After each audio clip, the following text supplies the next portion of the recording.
तो दोस्तों अभी अभी मैंने एक हॉलीवुड की मूवी देखा और इस मूवी को देखने के बाद मुझे यह पता चला कि इस मूवी को बॉलीवुड में भी बनाया जा रहा है और जिस मूवी का नाम होगा लाल सिंह चड्ढा और उसके मुख्य किरदार होंगे आमिर खान। तो मैंने सोचा क्यों ना लाल सिंह चड्ढा आने से पहले उसकी पूरी कहानी को मैं आप लोगों के सामने एक्सप्लेन कर दूं।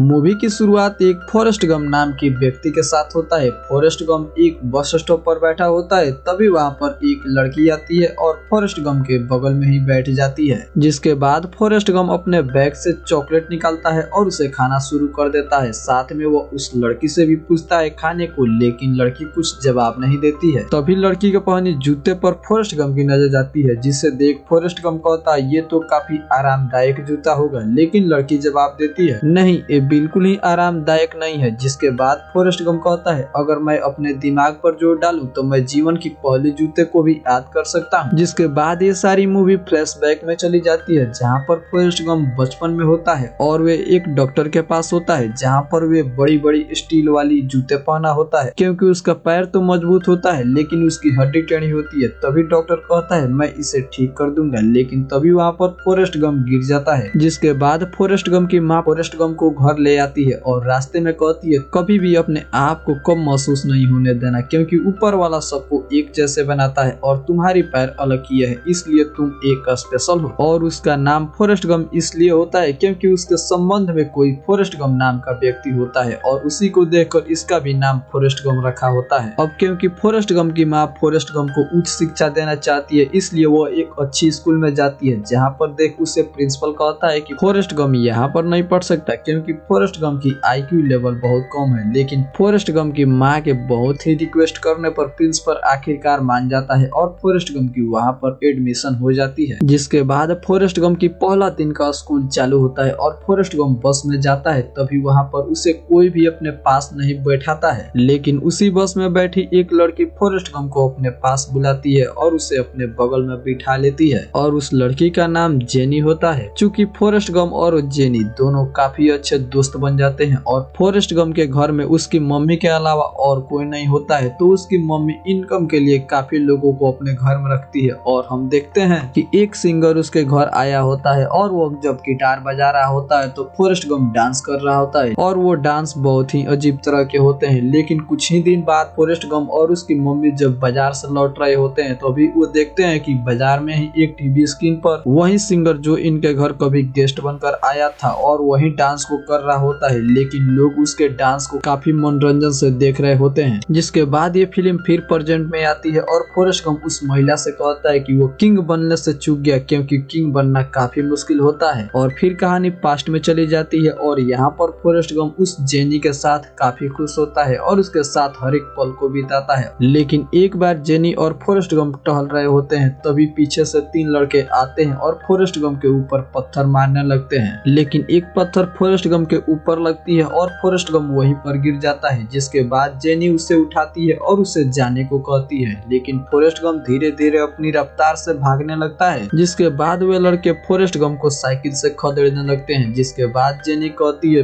भागो फॉरेस्ट गम भागो, जिसको सुनकर फॉरेस्ट गम इतनी तेजी से भागने लगता है कि उसके स्टील वाले जूते वहीं पर टूट जाते हैं और फॉरेस्ट गम इतना तेजी से भागता है कि वे लड़के साइकिल के होने के बावजूद भी फॉरेस्ट गम को नहीं पकड़ पाते हैं। और यहाँ पर फॉरेस्ट गम को भागने की एक अलग ही शक्ति के बारे में पता लगता है। और जिसके बाद हम देखते हैं कि जेनी का घर फॉरेस्ट गम के घर के बगल में ही होता है, इसलिए जेनी फॉरेस्ट गम के घर में आ जाती है और ये दोनों हर पल को एक साथ बिताते हैं। और धीरे धीरे समय बीतता है, फॉरेस्ट गम और जेनी दोनों बड़े हो चुके होते हैं और वही सीन दिखाया जाता है जहाँ पर उन 3 लड़कों ने फॉरेस्ट गम के ऊपर पत्थर मारे थे और वो भी बड़े हो चुके होते हैं। और फिर वो एक बार कार से बैठकर फॉरेस्ट गम को फिर दौड़ाने लगते हैं और फिर जेनी कहती है भागो फॉरेस्ट गम भागो। और जिसके बाद फॉरेस्ट गम इतना तेजी से भागता है कि वो कार से होकर भी फॉरेस्ट गम को नहीं पकड़ पाते। दूसरी तरफ फॉरेस्ट गम अभी भी भाग रहा होता है और फुटबॉल की एक मैच हो रही होती है, जिसमें वो घुस जाता है और उन प्लेयरों को भी चकमा देकर आगे भाग जाता है। लेकिन तभी वहाँ पर फुटबॉल टीम के कोच देख लेते हैं और फॉरेस्ट गम के बारे में पूछते हैं। जिसके बाद एक आदमी बताता है कि ये फॉरेस्ट गम है और फॉरेस्ट गम को यहाँ पर फुटबॉल टीम में शामिल कर लिया जाता है और जिसके बाद फॉरेस्ट गम के टीम में होने के कारण टीमें काफी मैच जीतती है, इसलिए उसे नेशनल टीम में भी शामिल कर लिया जाता है और उसे 5 सालों तक फुटबॉल टीम में रखा जाता है। और जिसके बाद फॉरेस्ट गम को ग्रेजुएशन अलग डिग्री दी जाती है और जिस दिन डिग्री फॉरेस्ट गम को दी जा रही होती है तभी वहाँ पर एक आर्मी ऑफिसर आता है और फॉरेस्ट गम से पूछता है कि आगे के क्या सोच रखा है। जिसके बाद फॉरेस्ट गम आर्मी में शामिल हो जाता है और उसका ट्रेनिंग के दिन शुरू हो जाता है। जब फॉरेस्ट गम अपनी ट्रेनिंग देने के लिए जाता है तो उसे बस में कोई भी अपने पास नहीं बिठाता है, लेकिन स्कूल की तरह ही फॉरेस्ट गम को फिर एक लड़का अपने पास बुलाकर बैठाता है और वो लड़का कहता है मेरा नाम बबाक है और लोग मुझे प्यार से बबाक ही कहते हैं। और फॉरेस्ट गम कहता है मेरा नाम फॉरेस्ट गम है और लोग मुझे प्यार से फॉरेस्ट गम ही कहते हैं। और यहाँ पर ये दोनों की काफी अच्छी दोस्ती हो जाती है, जहाँ पर बबाक हरदम झींगे की बात करता है। वह कहता है कि मैं अगर आर्मी में नहीं होता तो झींगे की बिजनेस को करता। और यहाँ पर फॉरेस्ट गम फिर अपने गांव जाता है और जेनी से मिलता है, जहाँ पर वह जेनी को बताता है कि हम वियतनाम जा रहे हैं। जहाँ पर जेनी कहती है कि ठीक है तुम जाओ, लेकिन मुझसे एक वादा करो कि जहाँ पर तुम्हें मुसीबत लगे तुम वहाँ से चल देना और वहाँ पर हीरो बाजी मत करना। जहाँ पर फॉरेस्ट गम कहता है ठीक है और फॉरेस्ट गम वादा करता है और फिर एक बात कहता है कि मैं तुम्हें रोज एक खत लिखूंगा। और वहाँ से फॉरेस्ट गम चला जाता है और दूसरी तरफ जेनी भी चली जाती है। जिसके बाद फॉरेस्ट गम और बबाक दोनों वियतनाम चले जाते हैं, जहाँ बबाक समुद्र की ओर देखता है और कहता है मैं शर्त लगाकर कह सकता हूँ कि यहाँ पर बहुत ही झींगे होंगे और मैं जब वियतनाम पर कब्जा कर लेंगे तो हम यहाँ पर झींगे बहुत मारेंगे। यहाँ पर हम व्यूअर्स को यह समझ में आ जाता है कि बबाक जो है बस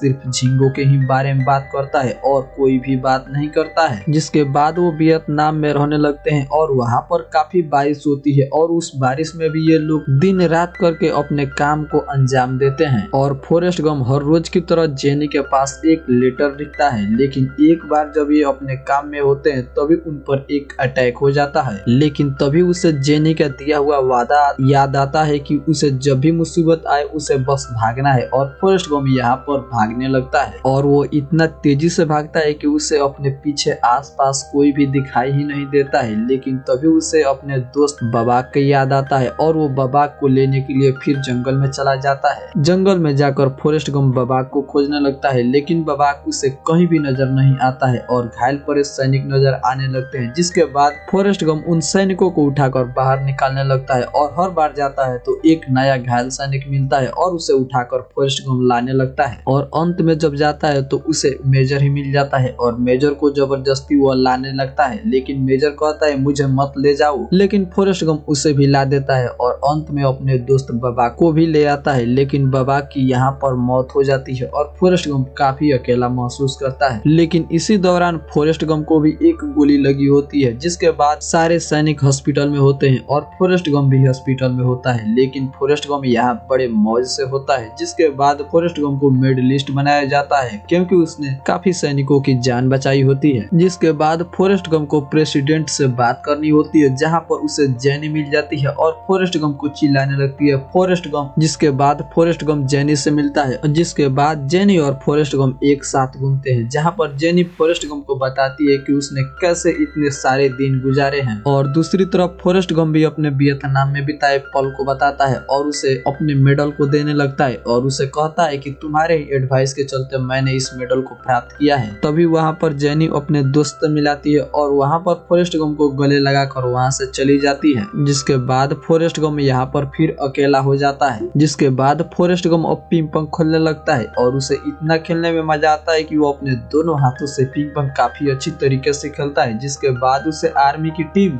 नेशनल टीम में शामिल कर लेती है और उसे चाइना में भेजा जाता है और वह चाइना में जाकर पिंग पोंग में जीत हासिल करता है। जिसके बाद वो घर आता है तो उसे पता लगता है कि वह एक पिंग पोंग सेलिब्रिटी बन चुका है और उसके बाद उसे इंटरव्यू लिया जाता है। जब वो इंटरव्यू देकर आता है तभी उसे आर्मी ऑफिसर डैन मिल जाता है। उसके दोनों पैर कट चुके होते हैं। जिसके बाद डैन और फॉरेस्ट गम दोनों मिलकर न्यूयॉर्क में कुछ समय बिताते हैं, लेकिन कुछ ही दिनों के बाद फॉरेस्ट गम की उससे आर्मी की नौकरी चली जाती है और वह रिटायर हो जाता है। जिसके बाद वो घर जाता है तो वहाँ पर कई प्रकार के लोग आए होते हैं और फॉरेस्ट गम को कुछ चीजें प्रचार करने को कहते हैं और फॉरेस्ट गम एक प्रचार करता है और उसे $25,000 की रकम मिलती है और उन पैसों से फॉरेस्ट गम एक बोट खरीदता है और उसमें से कुछ पैसे बचाकर वो बाया के घर भेज देता है। जिसके बाद फॉरेस्ट गम गम नाव लेकर झींगे पकड़ने निकल जाता है, लेकिन उसे झींगे नहीं मिल पाते हैं और कुछ दिनों बाद वहाँ पर डैन आ जाता है और ये दोनों मिलकर काफी झींगे पकड़ना शुरू कर देते हैं। और जिसके बाद ये दोनों मिलकर बबाक गम नाम की एक झींगा कंपनी खोलते हैं और ये काफी धनी हो जाते हैं। जिसके बाद फॉरेस्ट गम उस कंपनी को डैन को दे देता है और वहाँ से चला आता है। जिसके बाद उसे पता लगता है कि उसकी माँ की तबीयत खराब है और वो अपने माँ से मिलने के लिए चला आता है, जहाँ पर उसकी माँ की मौत हो जाती है और वो उसकी माँ मरने से पहले फॉरेस्ट गम को बताती है कि बेटा तुम्हें जो चाहे वही करना। जिसके बाद फॉरेस्ट गम कहता है कि मैं क्या करूं। जिसके बाद उसकी माँ कहती है कि तुम्हें अपने ही रास्ते मालूम पड़ जाएंगे। जिसके बाद फॉरेस्ट गम की दौड़ने की चाहत बढ़ती है और वो दौड़ना स्टार्ट करता है। बस वो दिन में खाना खाता है और कुछ घंटे सोता है और फिर दिन रात करके दौड़ने लगता है, जिसे देख कुछ लोग इसे पागल कहते हैं, लेकिन कुछ लोग इसे अपना मार्गदर्शक मानते हैं और इसके पीछे दौड़ते हैं। और कुछ दिनों बाद फॉरेस्ट गम की लगातार दौड़ने की चाहत कम हो जाती है और वो रुक जाता है।